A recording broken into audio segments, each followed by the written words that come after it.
結んだドアの傷が揺れる目に映し The phone suddenly rang. I woke up in a hurry. The clock read 9 p.m. Damn it! I slept past the time I was supposed to report in. I picked up the receiver. Akasaka, you have a call from the outside line. Shall I connect you? It's from a coworker named Kano. I knew it. I didn't call in, so they had phoned me. Sorry, please put them through. Understood. I'll connect you, so please hang up the receiver for the time being. After I put down the receiver for a few seconds, the phone began to ring again.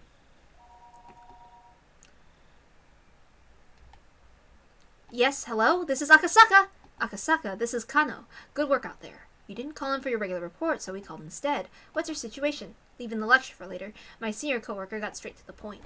Today I went to the village proper. Under the guise of a tourist, I managed to establish contact with the mayor and several other core members of the Defense Alliance. I wasn't able to ask them anything, but I left a good impression and was able to make a bridge for my investigation from tomorrow onwards. I see. It looks like things are going smoothly. Akasaka, you seem rather naive sometimes, but that might have worked in your favor. I guess you've made some good progress for now. I don't have any experience to make a good comparison, so I don't know if it's that good or not. I think things went well for today, though. Did you find out anything from the prefectural or local offices? Does it look as though the Onyofuji Defense Alliance is unrelated to this incident? I still didn't know. I should have been able to say that immediately. I only had that to say, but for some reason, I hesitated. I'm still investigating, so I don't know what to say yet. I see. Could you let us know as soon as possible? I think you understand, but after tonight, it'll have been full 4 days since the kidnapping happened. They didn't set a time limit, but it's obvious that time is not on our side. I think you know that. Yeah, I know. I'll investigate a little quicker, while still being careful about it. Okay, be sure to look after yourself. You're dealing with a violent organization here. It might be dangerous to let your guard down. If you feel that you're in any danger, contact me immediately. In that case, I can get to the local public safety office prepared to help you. Thank you. I'll do my best. Anything else to report? I reported several bits of supplementary information. And at the very end, I decided to ask, how's the investigation going on your end? Everybody's doing their best here, but we're not making very much progress. After all, the number of organizations we're investigating is vast, so if you find out the one you're investigating is in the clear, we'll have you return to Tokyo to assist some of the other officers. The chief is saying to dig up what you can on Onikafuchi, but I don't think a residential anti-dam protest group has any relation to the incident at hand. Send out somebody just to investigate a single group makes me cringe, really. At this point, he was just complaining. He was just telling me to stop taking time enjoying my trip, to finish up and get back quick. I'll try and resolve this as soon as I can. Thanks. I'm counting on you. Well, then, if there's nothing else, I'm hanging up. Okay, that's all I have. As we were ending our call, he scolded me thoroughly for being late with my regular report. After that, I hung up the phone and sprawled out on the bed. Come to think of it, I haven't heard anything from Oishi. He was supposed to contact me about a time and place to meet with the informant tonight. I thought about getting angry with Oishi in retaliation for being scolded for forgetting my daily report. Come to think of it, though, Oishi didn't say anything other than that he was going to call tonight. Waiting for a phone call when you didn't know what time it was going to come was in itself rather difficult. Just when I thought that, the phone rang. I picked up the receiver in a hurry. Hello! Well, this is a surprise. Akasaka, you're pretty quick to answer the phone. Are you a regular user of dating chat lines or something? I would never even try something shady like that! The way you overreact is rather interesting. Want to go to a place where you can have a bit of lewd fun? I'll pass. So could you please get to the point, Oishi? Really? Too bad. We'll leave that for next time then. Well, I'll get to the point. Many of the executives in the Onyofuji Defense Alliance had a lot of sway in the neighboring regions. Even in Okinomiya, there were a lot of people who with relations in the village. That's why meeting in the Shishiboni Market district far from Okinomiya was a matter of course. Akasaka, over here! Did you get a little lost? Coming from the north entrance might have been a bit of a detour, but it's easier to give directions from there. No, I'm sorry for being late. Did you eat dinner already? Yeah, I already did. Well then, shall we go to the place where we can get a drink? Do you prefer Western alcohol or maybe sake? Would you prefer a place with or without women? Don't worry about it. I don't drink while I'm on the job. Hearing that, the man Oishi had brought along bent backwards as he guffawed, clapping Oishi on the shoulder. See? Isn't he just adorable? In exchange, can you give him a bit extra? That money all came from his guy's wallet, you know. The man that Oishi had brought seemed almost like a ticket scalper or a bookie. Even his appearance was dubious. The informant grinned deviously. Hey boy, how much did you give this guy? Looks like there was quite a bit skinned off at the top, you know. Oishi's handling fee was included. I took that into account. It seemed the informant had expected a more extravagant reaction on my part. When I responded matter-of-factly, he realized that I had an entirely different person than he was. But rather than putting on a distance between us, it seemed that I had piqued his interest. I said it, didn't I? He's a serious type, but do you see AKASAKA? People in the line of work like ours can really use their wealth of experience to their advantage. I'm wondering exactly how the experience of drinking in a bar with women would work to my advantage. The informant, unable to contain himself, clutched at his stomach as he guffawed, heedless of the people watching. Oh, Lady AKASAKA, you really can judge people. That's what education does for you. Oishi, you've been drinking somewhere, haven't you? Are you drunk? What's wrong with drinking when I'm off duty? Even if you're working, I'm not. Oishi was the sort that'd fool around to begin with. Was in a good mood. I couldn't figure out a good way to deal with him. Completely different than me, who had come worrying about every bit of information I could. Oishi, after taking so much money, you were supposed to get me the information worth at least this much. I thought this, but I realized I was getting my information from the informant, so it didn't matter how drunk Oishi was. It was nothing I could complain about, but still I felt slightly riled up. Oishi and the informant, it was no doubt a fake name, but he introduced himself as Sato, led the way deeper and deeper into the back of the street of the market district. Even though the market was bustling, a couple of turn-offs in the main street, and you were in a desolate alleyway. Oishi started climbing a set of stairs on the side of the seedy building. There wasn't any sort of signage, so I couldn't tell if the place was open or if it even was a store at all. You know, all these typos, it's just like, why are there so many goddamn typos? Like, I feel like the other original English translation that I was, like, reading, that was probably a French translation, was better than this. Don't worry, this isn't a dubious place. Those words coming from Oishi's mouth had absolutely no credibility. Beyond the door was thankfully a typical mahjong parlor. I was relieved that it wasn't the sort of suspicious place I had to be on my guard about. Welcome, welcome! Oh, Oishi, it's been a while! Want to join in? There'll be a free spot soon.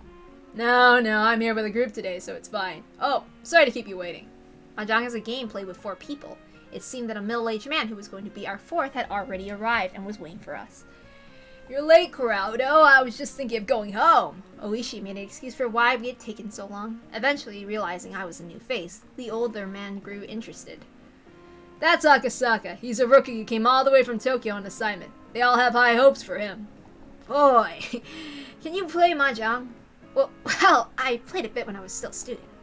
Sato and the old man cackled in unison. Their plot to sucker me out of my money was painfully obvious. I thought you'd be a bit tired from your assignment, leaving you on edge all the time, so I thought I'd give you a night to cleanse your spirit. I know I'm asking this now might be stupid, but we're betting money on this, aren't we? Well, you see, just a little. It's just a little for funsies, but it doesn't matter who loses because after this we're using that money to go play at a very nice place. Go and play? What kind of place would you be doing that? Without reservation, the 3 of them started suggesting places like cabarets, high-class clubs, and even brothels. At the very least, they were the type of places that you wouldn't go to money with that was just for funsies. Oishi took all my money the other day, and I also have work to do, so I can't stay for long. All I have to do is win. If you win, then you can use that money to pay for this table, and you can talk to Corrado about work or whatever. No matter what happened, it seemed that they were intent on playing mahjong for free. I have to fasten my resolve a bit. If I was going to be underestimated like this forever, it was going to get in the way of my work. I understand. Then I'll play with you guys for just a bit. If I win, you guys won't get any of the money or get to go any of those dirty places, and we will talk about work right away. Yeah, bring it on! If I win, we're headed straight to the Blue Mermaid on Flower Road. Oh, the place where the girls dress up in gin uniforms and maid uniforms. Oh, this old Lechia likes that place too. Of course we're gonna hop on between all the places where they keep the girls coming. What about you, Sato? I prefer a place where we can drink quietly. Like a quiet place where you can play footsies with a buddy girl. The last time we went to drinking, you pulled the tail off that buddy girl, didn't you? Didn't you end up having to pay for that? The owner ended up charging what he called a tailoring fee. What a lively table this was. I could tell the other customers were glaring at us while we loudly continued our crude conversation. Speaking of which, the fact they assumed that I was the same was a bit disheartening. Oishi had taken all the money I'd bought, so everything I had was left out of my own pocket. In addition, there wasn't much left of that either. If I kept on hanging around him like this, though, through his goading, my wallet would disappear into the night. I had to somehow win and return the conversation to my job, but these people, no matter how you looked at it, were pretty good. Sorry, Yukie. Well then, I'll just call Richie here. The old man and Sato probably won't fall for this silly Richie. I wonder if AKASAKA will spit out what I need. At any rate, Kurata-san's probably holding something like that, huh? In that case, this one ought to go through there! Oh, the old man's pretty good. He's quietly using one of my safe tiles to complete his hand, isn't he? It seems that AKASAKA has at least learned the ropes when it comes to guarding against someone's Richie. But that'll be his downfall. What's wrong, boy? Would you hurry up and discard? If you're not sure, anything that Kurata's already thrown away should be safe now. Ooh, AKASAKA's really fretting over this one. It's clearly obvious he had a safe tile to discard because he didn't want to throw it away. It would move him farther from completing his hand. They're so nice when they're young and innocent. Come on, hurry up and throw out the kicker. If he gave me the winning towel, we'll be headed to an establishment where I can do all sorts of licking and sucking. If he gives this old man this winning towel, we'll be headed straight to the place with the maids and bloomers. This will go through, right? He looked up as he hesitatingly threw out a towel that was. Oh, too bad. Hey now, that's a dangerous towel, you know. Kuraudo, does that go through? Yeah, it will. It seems the time you were lucky, but as long as the round kept going, it still went off the draw. But after that, AKASAKA managed to luckily avoid throwing any bad tiles, and somebody in the round managed to end without anybody completing a hand. Tenpai, no ten. Sato had keenly anticipated what two players were in Richie, and had decided to play it safe. What a cool-headed way of playing. Let's see what kind of hand did AKASAKA have. When the round ends, nobody winning in Mahjong, anybody in Tenpai has to show their hand. But if you're not in Tenpai, you have no obligation to reveal it. Your average beginner would normally show their hand, even if they weren't in Tenpai, and start a commotion about how if this tile or that tile came, they'd be in Tenpai. But he didn't. Being stingy? How'd you do, boy? Come on, show me! Sato reached over to flip the hand that AKASAKA had casually face down. Oops. Hold on. What the hell is this? He was nowhere near Tenpai. Was AKASAKA totally bad at this after all? Right then, as the old man compared the tiles from AKASAKA's hand to the discard pool, a puzzled expression crossed his face. Boy, you were in Tenpai right around here, weren't you? Why'd you break your hand? The higher the Monsu tiles suddenly got, the more valuable, so he suppressed them. Even though Oishi's Richie, the chances they were safe tiles had increased. It would have been no trouble if he needed to read the discards, but he went out of his way to keep them out of play. Oh, so Kurato's Tenpai was no good from the start, in other words. If it wasn't such a high-level trap, I would have thought you were waiting for me to throw out the winning tile, but the more concerning thing is that you were in Tenpai and didn't say anything. When did you realize I was in Tenpai? Around here. You threw out 4 tiles in a row immediately. At first I thought you were just discarding redundant tiles, but I noticed you were glancing over me and realized that you were waiting for something. Oops. That was AKASAKA's line! AKASAKA, when did you first start playing Mahjong? I never did, except in high school and university. Now let's continue. Since Sato wasn't in Tenpai and the round ended without a winner. Now I'm next, right? The next dealer. It seems that AKASAKA is really aware of how the game flows. We thought we were just going to eat him alive. It looks like it wasn't going to be so easy. I messed up! It's hard! Oishi, it looks like you're going for the bamboo tiles. Should I put some in play? This boy. Kuraudo, don't back down! As long as I get 3 more good tiles. Sato, you think you can do it? Damn, I'll just force you to go for a cheap Tanyao. Chi! A straight. Well, sorry. I'm going to pawn that title. Whoa, now. I'm going to call a 3 of a kind after he cleared a straight. Trying to override and interfere. Well, you're getting pretty used to this. Oh no, I couldn't even compare to you guys, who have been playing since even before I was born. That's game. Roan. Triplets. 2 red Dora and 3 more Dora. I'm the dealer, so this will cost you quite a bit. AKASAKA, nice job. Now we'll have to get serious, won't we? Well, can you get serious about handing over your points? Oops, I'm tired, so let's end this quickly. I'm sorry, that was AKASAKA again! AKASAKA, This is somehow unreal. Before I could realize it, there was an ominous cold air emitting from beneath Akasaka's feet. Sorry, I'm really bad at this. I'm trying to determine who's reading. How blasé, the 2, 5, and 8 Manzus are laughing at you. Damn it, boy, you!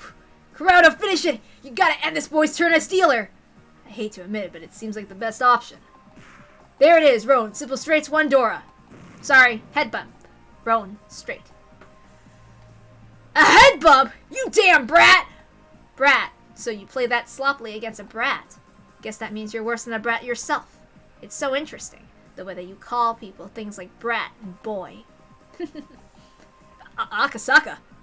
That is you, isn't it? It feels like you're a totally different person. You thought that I, being a sucker, would let you drink some good booze tonight. Seems that you were a little off the mark. Roan. Triple straight. Red Dora. Another Dora. Whoa!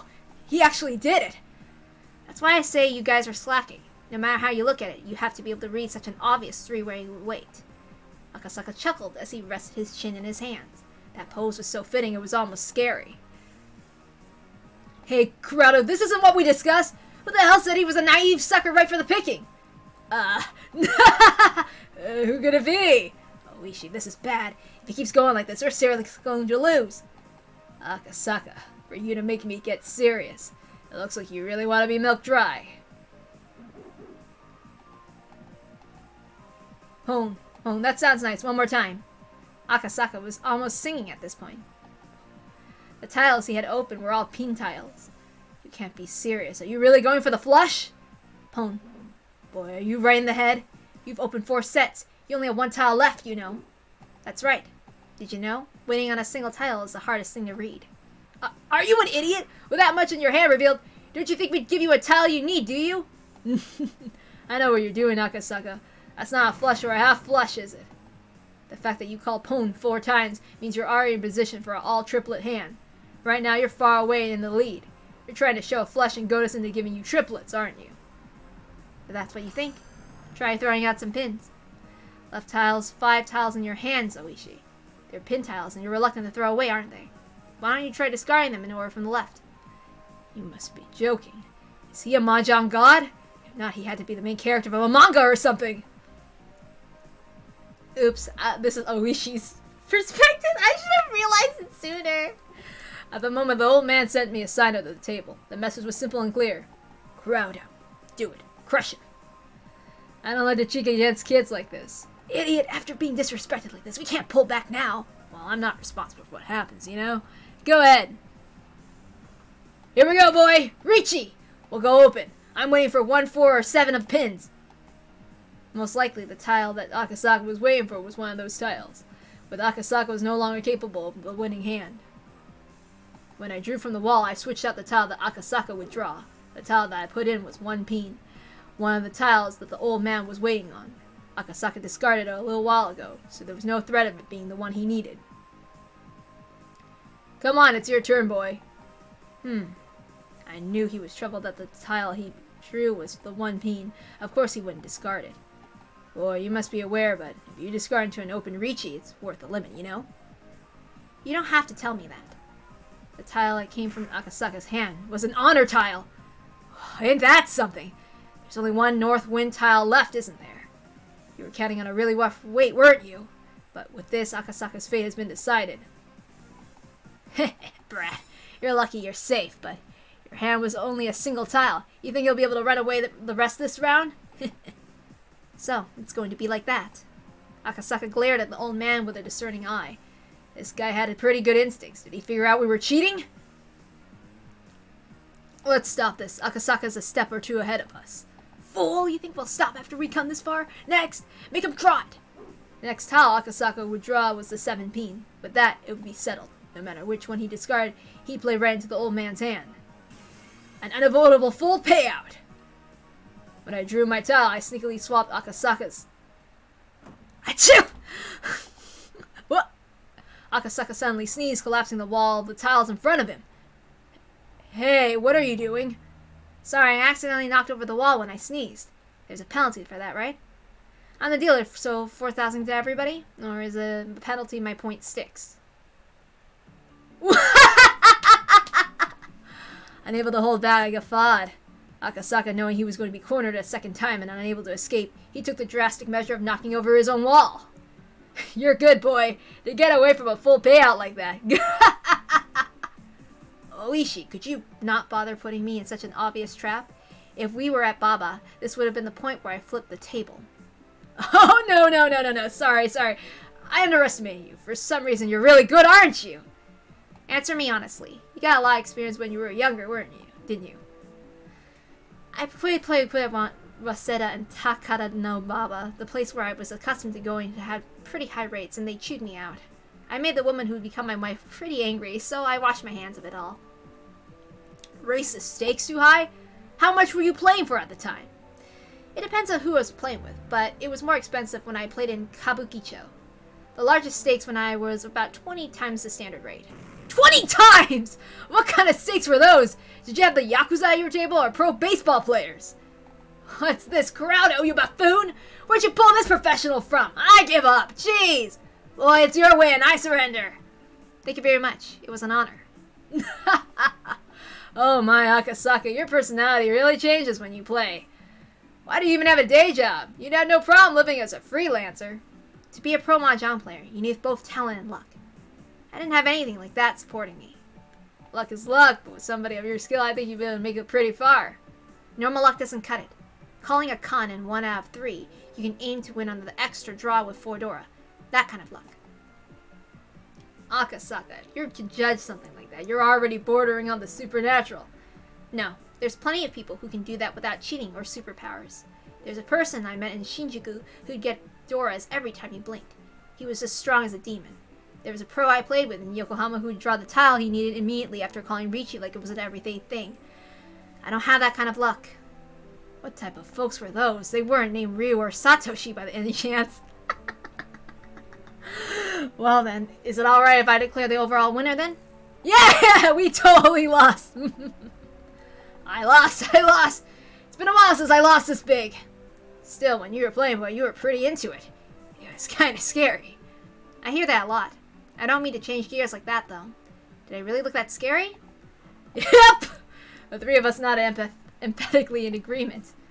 So that was Akasaka the Mahjong prodigy. Before he goes home from his assignment, maybe I should have him go play at the high-stakes table in my place. It's not good to get too greedy.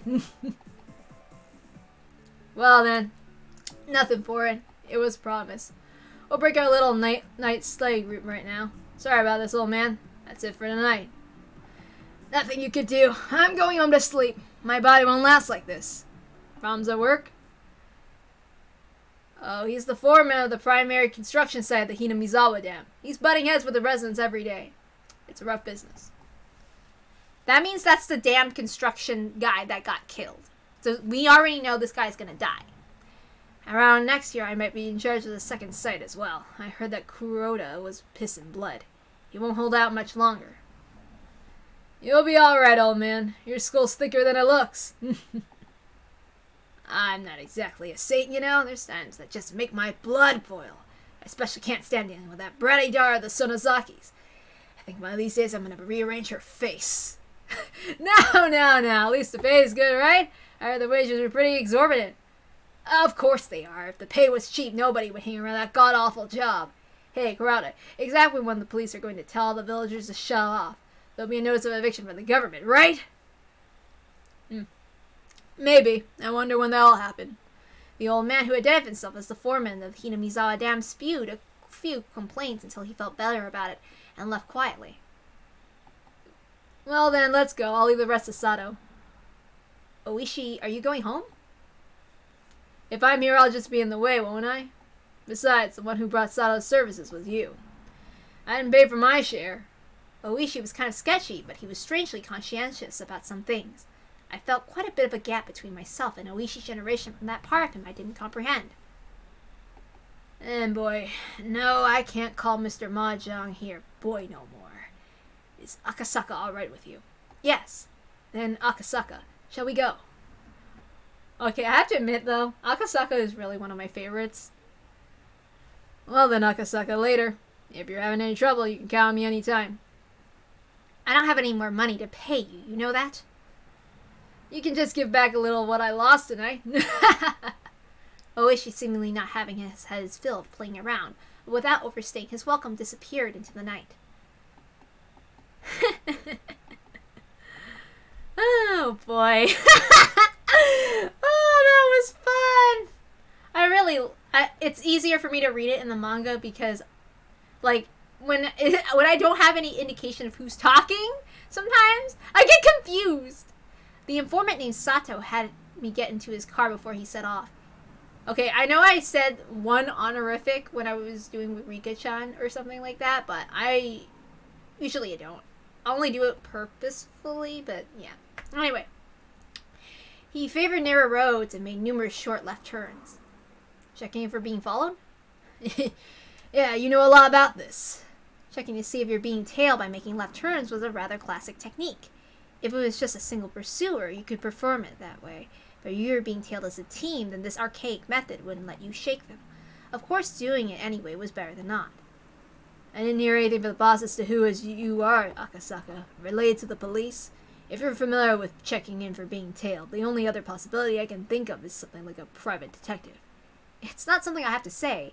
I'd like to refuse to answer the question. My, ever since we played Mahjong, you seem a lot more mature. I wonder where that hesitant person went from when we first met. I smiled wryly. Looking back now, I had to be a little grateful for being made to play Mahjong. Thanks to that, I was able to relieve some tension. Eventually, Sato, confirming that there were no cars following us, slipped outside the city. We were on a pitch-black country road, unable to see anything besides the light outside. The only things I was able to hear were the hum of the car's air conditioning and the chirping of insects and frogs. I heard from the boss that you want to hear a bit about Hinamizawa Village, yeah? Like the old houses known as the three families who control the place, or right now it's pretty much the Sonozaki family running things?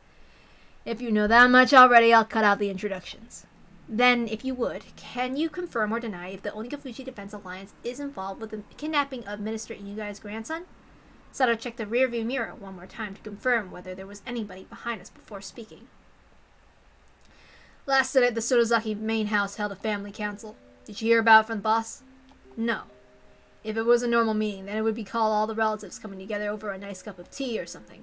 But a family council held by the main house isn't quite so relaxed. A family council held by the Sonozaki main house. That'd be a meeting between those who truly controlled Hinamizawa Village. They wouldn't be talking about private family matters. It'd be about the village as a whole. About organizing activities against the dam project. Among the other things, everything would be decided there. In reality, they were deciding the fate of the village. At the head of the meeting was Oreo Sonozaki, more or less called Empress Sonozaki. As the ultimate decision-maker of the clan, she was to be feared and respected. Infirm with old age, she was often unable to stand on her own, but her words carried enough weight to sway the fate of the village. It seemed that lately she had grown weak, and on days when she wasn't feeling well remained bedridden. Family councils that occurred while she wasn't feeling well took place with her on the floor. In the middle of a dignified Japanese-style room, still in a futon, the only upper half of her body sitting upright, a stern look on her face. That was Sonozaki Oreo. Sitting next to her was her heir, Sonozaki Mio. She was still young. No, young wasn't quite the right word. She was a girl who remained childish. Her role was to merely sit beside Sonozaki Oreo, sometimes responding to her requests. However, she was the only one deemed worthy to succeed Oreo. She had the same hawkish eyes, enough to give much pause to anybody who so much looked at them, much as the expected heir of her in the future, this granddaughter of the Sonozaki's leader. Also, on the other side of her sat other important members of the remaining three families, the Kimiyoshi family and the Furude family. First on the list of the Kimiyoshi family was, of course, the mayor of Hinamizawa Village, Kimiyoshi Kichiro. And lined up beside him were several more of his direct relatives. Opposite them sat the other three families, the Furude family. The Furude family was only comprised of the family of the Shinto priests, so the only one sitting there was the priest, his wife, and their daughter Rika. Rika was noted on many of the older folks in the village, and it seemed that Oreo was no exception. while in stress from just attending a family council, was said to be enough to shorten your lifespan by 3 days. It seemed like Rika was the only one exempt from that. No matter how charged the atmosphere was around her, she paid it no mind, instead humming along as she doodled in the sketchbook. Okay, I read it in like a regular voice because I don't want to read it in an old man voice because it's going to quickly fuck up my voice, as you heard. In fact, the night before, lying in her stomach while humming and doodling, she was nonchalantly tucked her legs into Oreo's futon like it was a kotatsu. All this was the 3 families. All around the room, lined row upon row, were relatives of the Sonozaki family. The only ones who were afforded cushions to sit on were direct relatives. The others were left to sit in the seiza position, directly on the tatami mats.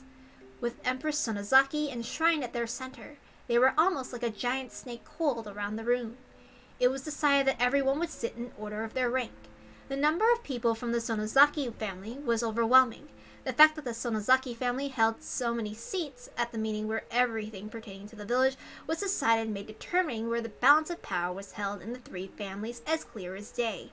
The number of members in attendance from each of the families directly reflected how much influence they had in ruling Hinamizawa.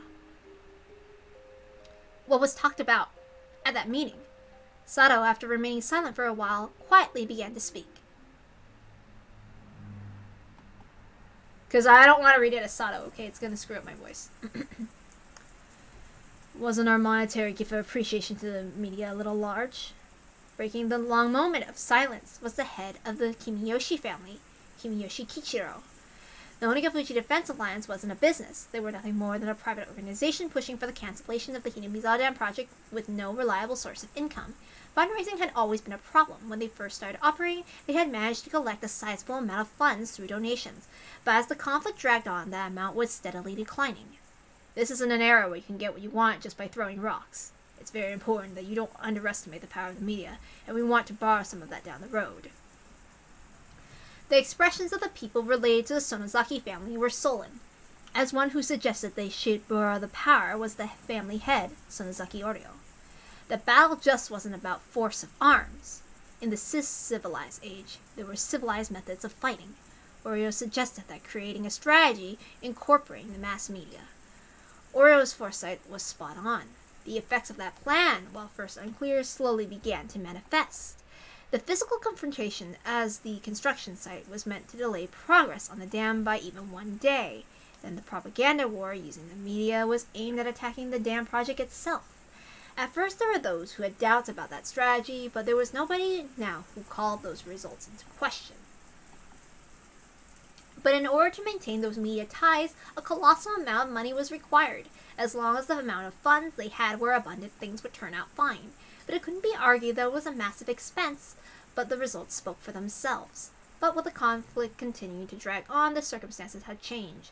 The head of the Sonozaki family, the 3 who sat at the pinnacle of the Hinamizawa's 3 families, or had suggested the idea herself, so it was already untouchable and continued to allow it to drain from the budget. Nobody acknowledged that it should be allowed, but nobody could say anything at the price of dealing with the mass media. What do you think, Oreo?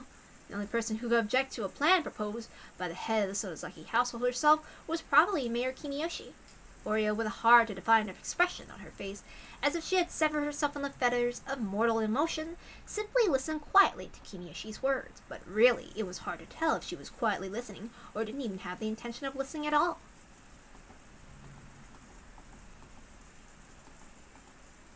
Last year, we went through a lot of trouble getting people to wrap their heads around the price hike on the bulletins we were putting out.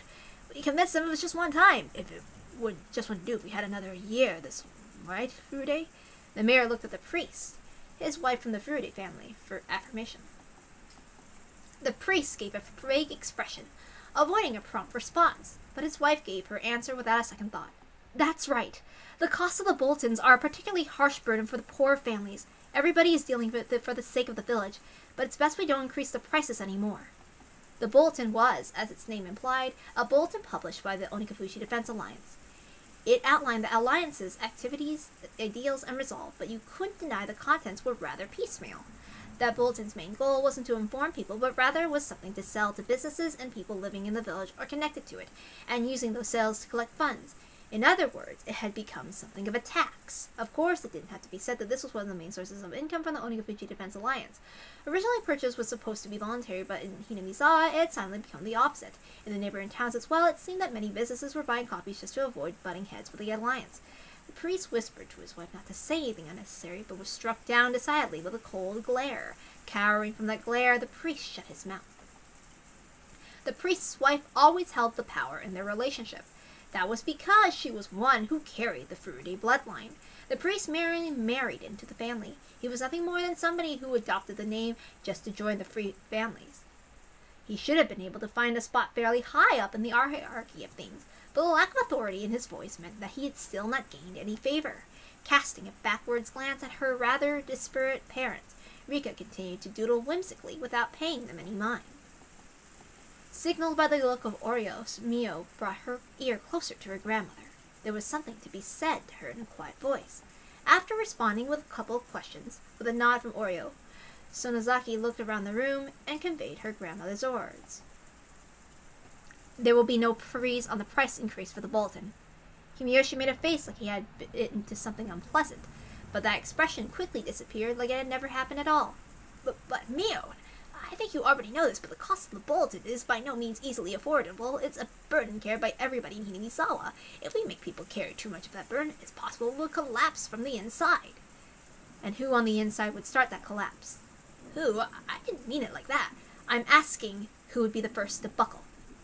Being cross-examined by a girl who still had fragments of childishness remaining within her, the words stuck into Kimiyoshi's throat as he sunk into silence. Mio repeated her question once more, looking around the crowded room, everybody refraining making eye contact to avoid being pierced by her gaze. The words she had spoken were merely unarguably said in proxy for Oreo. That's why when Mion spoke them, they carried the same weight, but the look in her eyes was different. Like Oreo's, they had a hawkish gaze, strong enough that anybody looking upon them would freeze in their tracks and yield. But that gaze was, without a question, one that belonged to Mion herself, as Mion would eventually inherit everything from Oreo the day that she would stand up as a young and capable leader in her own right would come. Nobody wanted to believe otherwise for even a minute. That's why nobody even thought of Mion as some sort of little kid. Kimiyoshi. Nobody would lose the resolve over something like a price hike on the bulletin.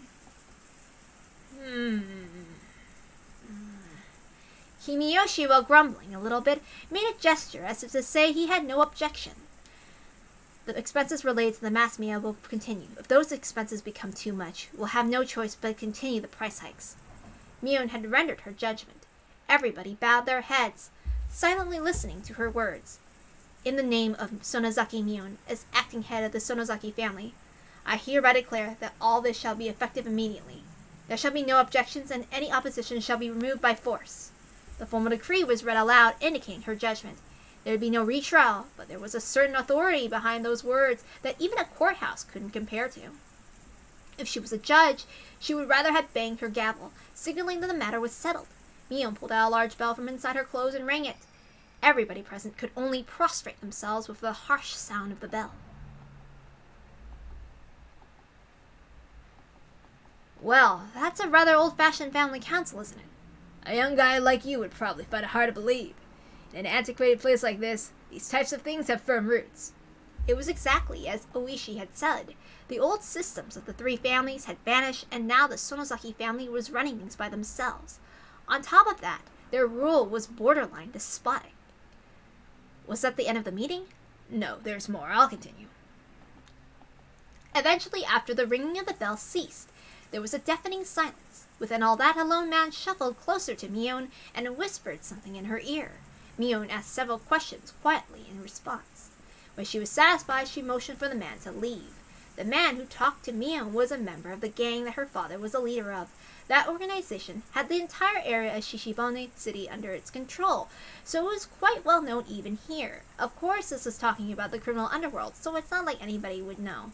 But just showing a patch with the gang symbol was enough to resolve any disputes in the neighborhood. Mion's biological father to Oreo was her daughter's husband. The power of that man's gang was the driving force that controlled the dark underbelly of the Onigafuchi Defense Alliance, and so that man in his position as the next in line to control the three families continued to coerce everybody around him with his unconventional presence. Mion exchanged a look with her father. Was it okay for her to tell what she just heard directly to Oreo? It looks like she was asking that question. Her father gently but firmly nodded his response. Mion also nodded and sidled up to Oreo and informed her of something. Eventually, Mion finished conveying her message, separated herself from Oreo, and fixed her posture, waiting for Oreo to signal her response. I'm sorry. I'm really bad at saying her name. It wasn't that often that Oreo showed any emotion. That's why when she started to laugh, a quietly vague sense of uneasiness crept over in everybody in the room. That's quite the conundrum, isn't it? Oreo's laughing was so happily that Kimiyoshi had to hesitantly ask, "What is it, Oreo?" "If this land is like a mother to us, then this business with the dam is like somebody threatening our mother's life, isn't it?" Kimiyoshi, unable to comprehend the meaning of her words, looked confused. Oreo, with a wide grin on her face, turned toward everybody, addressed them with a clarion voice. "The minister behind the dam project is apparently rattled over the kidnapping of his grandson. That makes us even."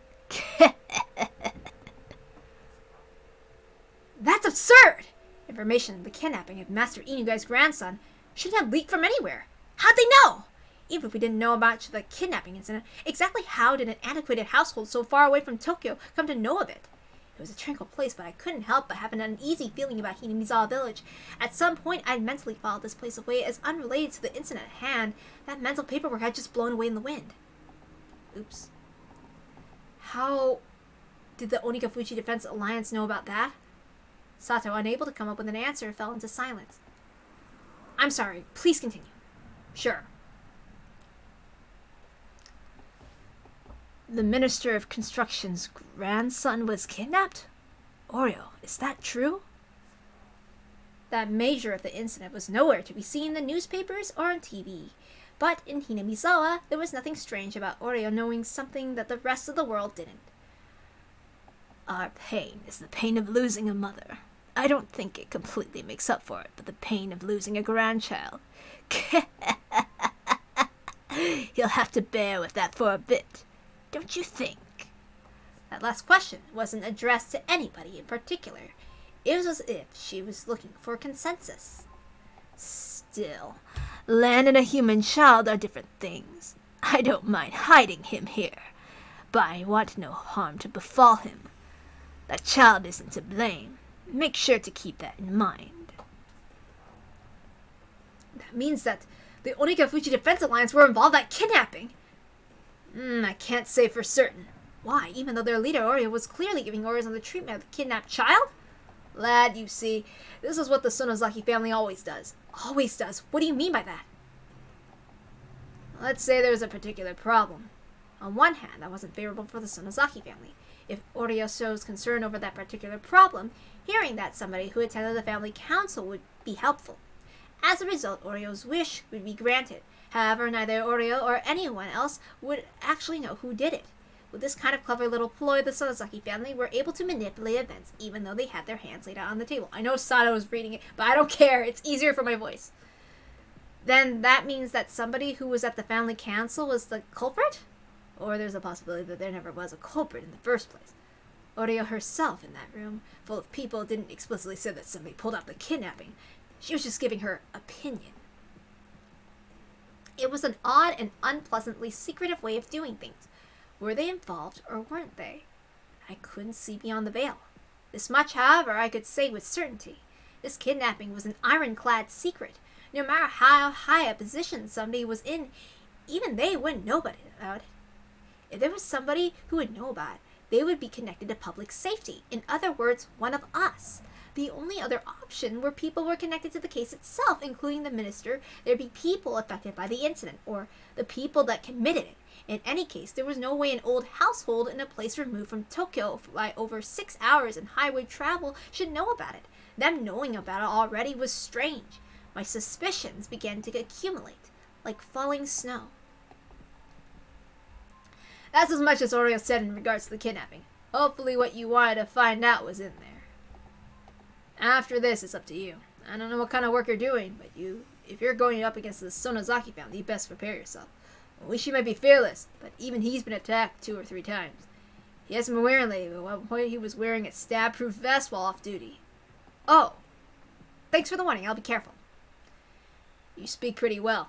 Are you from Tokyo by any chance? Huh? What's your point? Investigators were always close to danger. It was best not to divulge any information on myself. Your job. Could it possibly be somebody from the Metropolitan Public Safety Division? I couldn't remain silent here. It would be the same as admitting it. Huh? No way! This wasn't accounted for in the money I got from the boss, but as somebody who played at the same table today, I'll give you this one as a freebie. After Oreo talked about the kidnapping, there was one other topic that came up. Another topic that Oreo brought up. And right before he told me this, Sato asked if I was from the Metropolitan Public Safety Division. In other words, what those 2 things meant caused a chill to run up my spine. So you see that in order to investigate the kidnapping of the minister's grandson, there's a word that there will be an investigator from the public safety dispatched all the way from Tokyo. An investigator from public safety. They can't be reckless and make a big deal of the kidnapping, so it seems the Metropolitan Police Safety Division is investigating this on their own. Ain't that grand, What is it? Rika, who had been drying the entire time and was completely uninterested in the conversation up until now, looked at Oreo with an interesting face as soon as the topic of public safety came up. Did the Metropolitan Police come? Oh, so Rika knows about the Metropolitan Police Department. That's very admirable. Who came? Is there anybody that knows what kind of guy from public safety came here? Oops, that was Mion's father. Raised his hands slightly. I hear it's a nice young piece of fresh meat. Fresh meat, is it nice and tender? Yeah, it is. Fresh meat. Mion's father smiled wryly as he answered Rika's question. Oops! That was... Fresh meat? Is it nice and tender? What? Tender and tasty? Yeah, tender and tasty. Rika smiled with interest. Why did Rika suddenly act interested only when it came to this topic? That was a question that apparently nobody had the answer to. Does Rika know something about this man? I don't know. After a rather flat reply, Rika buried herself underneath Oreo's futon again. And when she buried herself there, Rika no longer started drawing again. Instead, she was making an expression like she was deep in contemplation. What shall we do about him, Mother? Mion's father posed that question. He was a type of uncouth expression on his face, indicating that given any order, he would snuff out the problem at any time. He came all the way to Hinamizawa. Let him take it easy for a little while. So you're saying just to let him go around as he pleases? Mion's father asked in response. Oreo smiled thinly as she responded. Leave him alone. But if he starts causing too much mischief when that happens, don't hold back. I don't enjoy being taken lightly. It's what they talked about, apparently. It couldn't be that you're the fresh meat from the Metropolitan Police, are you? It couldn't be. The sensation of cold, bristling fear began to crawl its way up my back. This family council took place last night. In other words, yesterday. And today, when I was dressed up as a tourist, head toward Hinamizawa, my cover was already blown. When I remembered the first person, when I met and got to the bus stop, I couldn't breathe. The person at the family council who expressed interest in the man being dispatched from the Metropolitan Police, Furude Rika, and the person who was waiting for me the whole time in the bus shelter, Furude Rika. It was an unthinkable image. No, it was a delusion. When we first met at the bus shelter, did Rika already know my true identity? Did she know that I was AKASAKA dispatched from the Metropolitan Police Department and come to meet me? Then I, and including Mayor Kimiyoshi, every villager that I met, everybody knew but pretended not to? Because Oreo had given instructions not to interfere. Think about it logically. It didn't seem possible. I met quite a number of people. If there are people that are good at acting, then there are people who are bad at hiding things. If there was that many people, then there should have been somebody among them who knew I was from public safety and couldn't hide their hostility. However, I didn't feel any presence like that. But then even still, Why did Oreo tell them to leave me alone? Was it because they were careless about it and could only raise more suspicion? Or was it because they believed I was a rookie and couldn't find anything? Akasaka is a coward. I recall that strange voice that could only make me believe that Rika had been possessed. Oops, I should have read it in her voice. That unknown entity, no matter how you looked at it, my true identity from the get-go. And how did it warn me again? That's right, it warned me to hurry up and go back to Tokyo. Instead of realistic worry that the Onikafuji Defense Alliance had discovered my identity, the absurd worry brought on by the unknown girl stuck with me more. What exactly was that girl? What was the thing that I would eventually regret? That mysterious girl, Furude Rika. Let's stop this. Everything I was thinking of right now was merely conjecture. Tomorrow, first thing in the morning, I'll report everything I heard right now to HQ and await further orders. There was no mistaking the possibility the Onikafuji Defense Alliance were related to the case there. And that the fact that my cover was blown meant I was in a precarious position. But as everybody at HQ was already extremely busy, they might not be able to spare the support. Is that everything? If you want, I can drop you off wherever you like.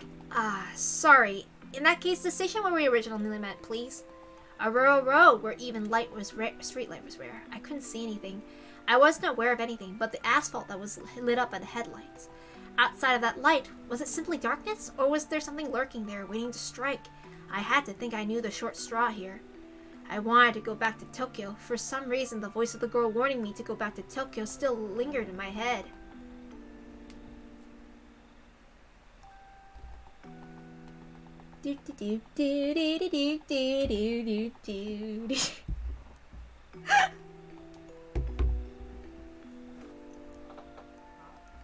You receive some tips. Investigations run aground, what's in the box, the glint in the demon's eye. Okay, so we're gonna save, and after that we can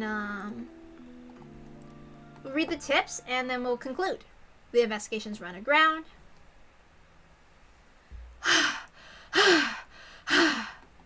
Yeah, yesterday when we met at the restaurant in Ginza, that topic popped up.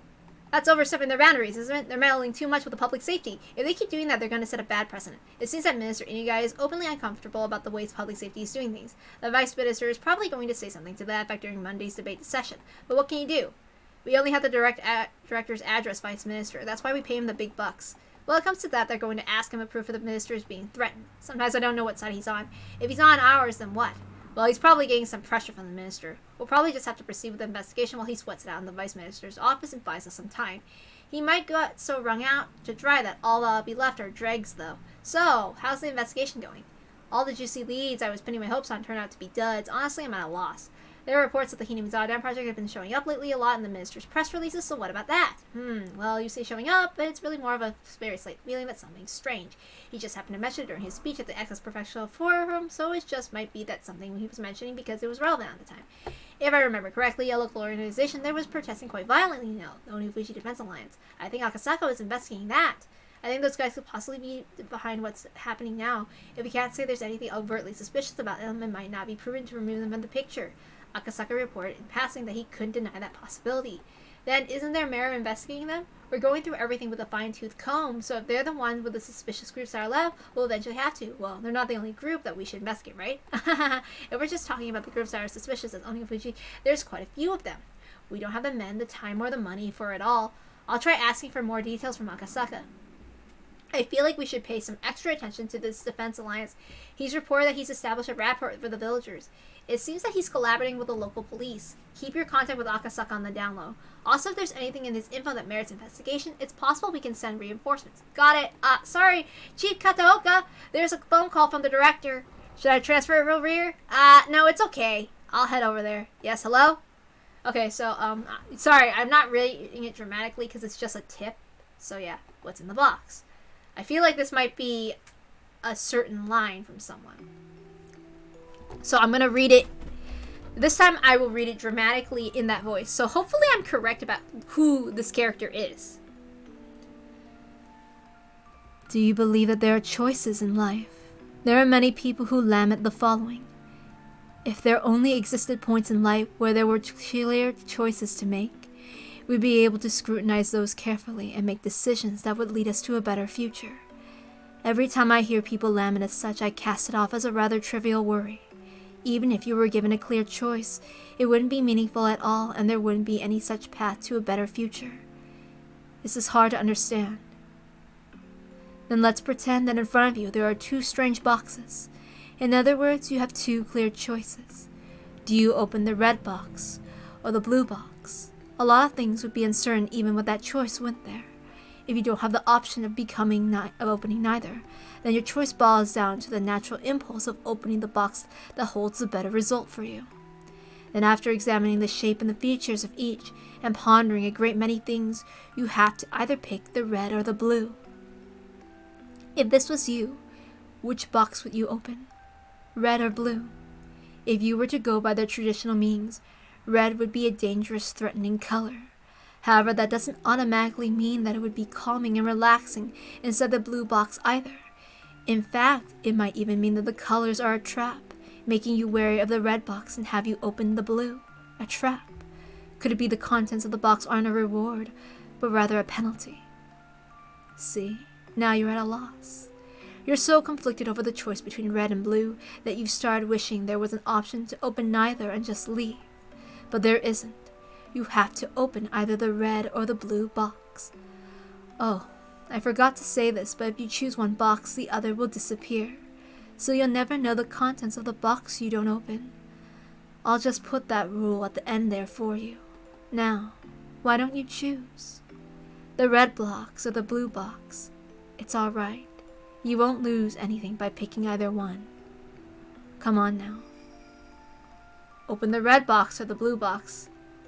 Well, red's my favorite color, so I'm gonna go with that.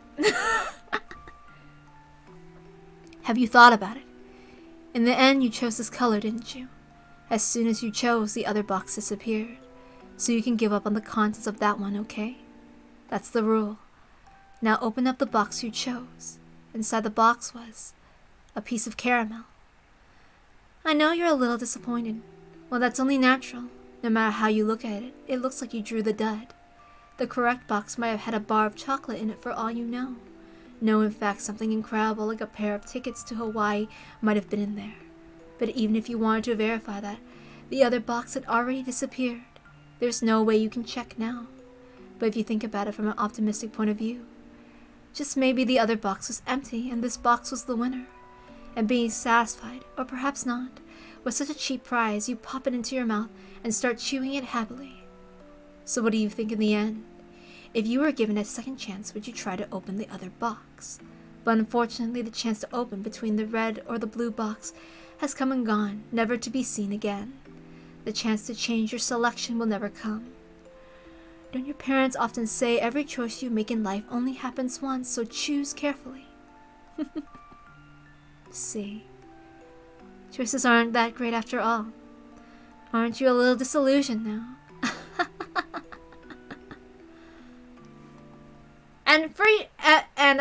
I'm sticking with red. I'm not opening it again. Okay. Actually, this example pops up a lot. Not only Higurashi, but also in Umineko, which I really love, and it shows the point of it. I'm not gonna explain because one day we'll read Umineko and I will give my full explanation. But this will pop up at the end of Umineko, so I just love this. Oh my god! Okay. The glint in the demon's eye.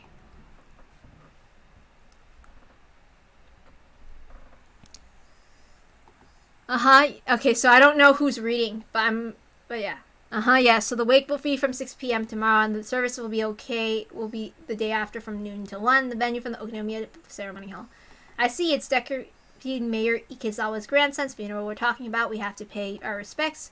Oops! Okay, it's her. Mio, I'll have you go in my stead. Okay, got it. Should I wear my mourning clothes? How much should I bring for the funeral offering? You can go in your school uniform. Make sure you button it up properly. For the money, 100,000 yen. They've done a lot for us. Mio quietly whistled in awe at the exorbitant amount of money her grandmother was offering. Ikezawa has been a prudent person ever since his days as the head of the Okinomiya Municipal Office. Even if those government types paid me a visit, they'd always stay outside, but whenever I offered Ikezawa a cup of tea, he'd come inside and carefully listen to what I had to say. He always lent a proper ear to people what people had to say. Others should learn from a person like him. The two guests had made a show of nodding, making it clear they were paying attention as Oreo reminisced. The sight of them not trying to get on Oreo's bad side was humorous enough to elicit laughter from Mion occasionally. How young was Deputy Mayor Ikezawa's grandson when he died? 11 years old, apparently. Oreo closed her eyes and shook her head lightly, lamenting the loss of such a young life. If I recall correctly, he said he only had one grandchild. How sad. There's nothing worse for a parent than outliving their offspring. You're really nice to other people, Granny. If Shion or I died, would you be this sad? Don't be stupid. Saying something like that is bad luck. Having got the reaction she expected, Mion cackled. The two guests, unsure if they were supposed to laugh long, instead forced awkward smiles. Interesting. This is actually an important tip, especially for our next episode once we finish Himatsubushi. It's interesting because Oreo, people know her as somebody who's supposed to be strict, but she hides behind a persona in that sense, because she has a reputation to uphold. Interesting how she also expresses it. So it's just like, Okay, so anyway. We'll take our leave for today then. We'll be by tomorrow evening at 5 to pick you up. Until then, please excuse us. After bowing their heads, repeatedly the guests left by the front door. Mian saw them off, waving her little hand goodbye. They're gone. It must be rough for them to pay you a courtesy visit, Granny. It would have been fine if they just broke the news over the phone. Well, it was true that Sonozaki Oreo was a central person for both her relatives and the residents of Hinamizawa Village as a whole. As a voting bloc, they numbered their several thousands. It wasn't hard to imagine the mayor would try to pander to her. Unlike Mion, however, Oreo was looking longingly at the sky from the veranda. What's the matter? Are you going senile? I just thought that no matter whose grandchild it was, I'd feel sorry for them. Saying that, she let out a deep sigh. Mio was let down, as normally her grandmother would have scolded her for her attitude. Mion, you know, that minister's grandson. How long has it been since he was abducted? 4 days maybe? Oreo let out another deep sigh.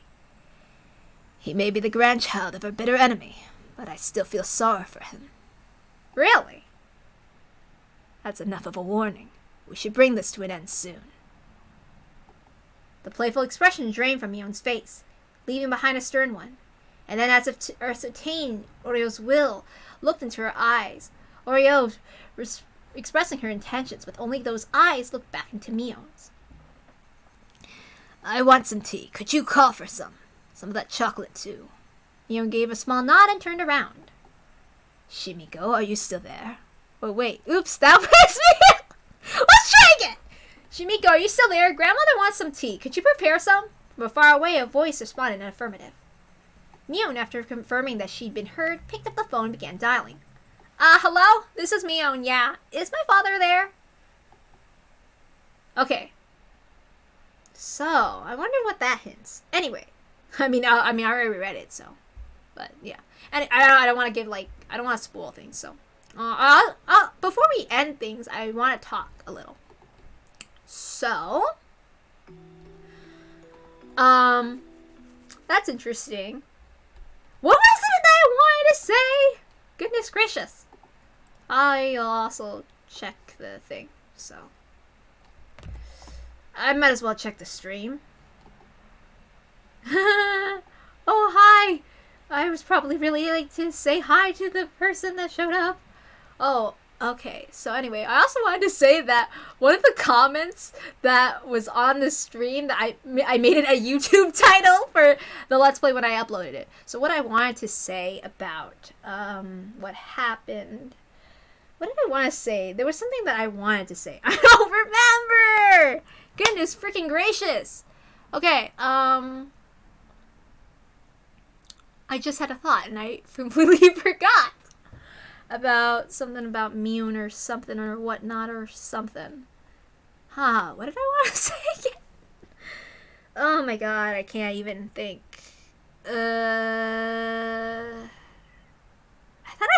something to say. I don't remember.